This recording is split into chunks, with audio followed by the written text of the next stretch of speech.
I wasn't preoccupied with the NFL. I was ashamed of what was taking place because, to me, that was a very important moment. I don't think you can disrespect our country, our flag, our national anthem. To me, the NFL situation is a very important situation. I've heard that before about was I preoccupied. Not at all. Not at all.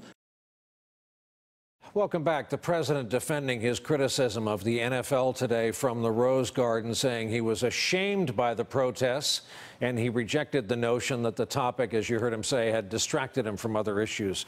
Trump mentioned the NFL protest again today on his Twitter page 5 times.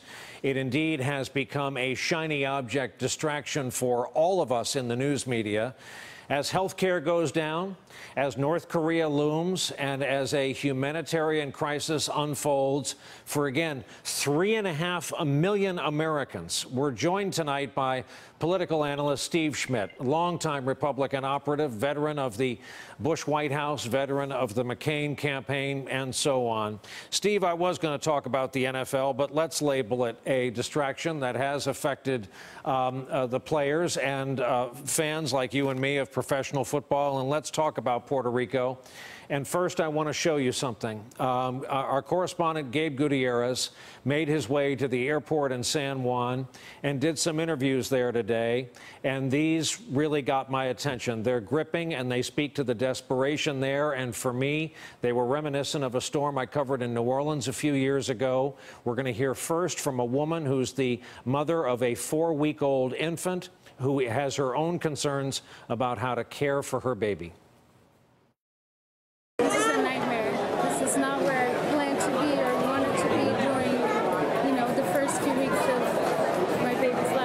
I need to get out of here. Why? Because we feel desperate. It's not just me. This is a scary situation. So that is the face of desperation, Steve, and it's going to get worse with every hour. Heat index today, 109 degrees. No power, no air conditioning, very little water, and starting to be no food. You almost singularly on social media have been out there reminding everyone these are Americans. They are Americans. Our fellow Americans tonight, Brian, are suffering on the island of Puerto Rico. And I fear that we stand on the edge of a humanitarian catastrophe on American territory. And the response, despite claims to the contrary, is not sufficient. We are an immensely powerful country. The full might of the United States military should be deployed here. If the Division Ready Brigade of the 82nd Airborne needs to be parachuted onto the island of Puerto Rico, then that's what must be done.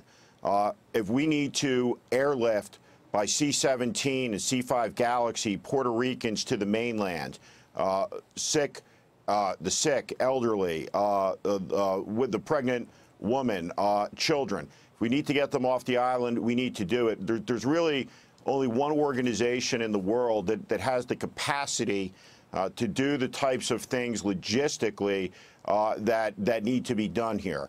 And it is not being fully employed, deployed, and the president is clearly distracted. I believe his first comments about this situation were today. He should not be doing tax reform speeches tomorrow.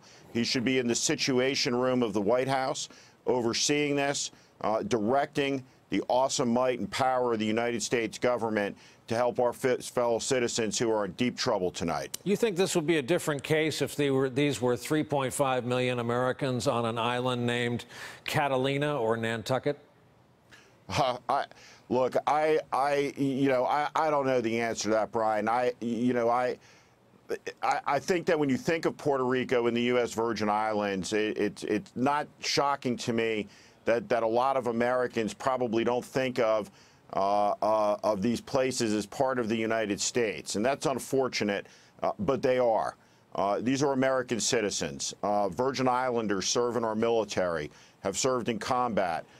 Puerto Ricans serve in our military, have more than their fair share of Medal of Honor recipients. These are our countrymen. They're in trouble.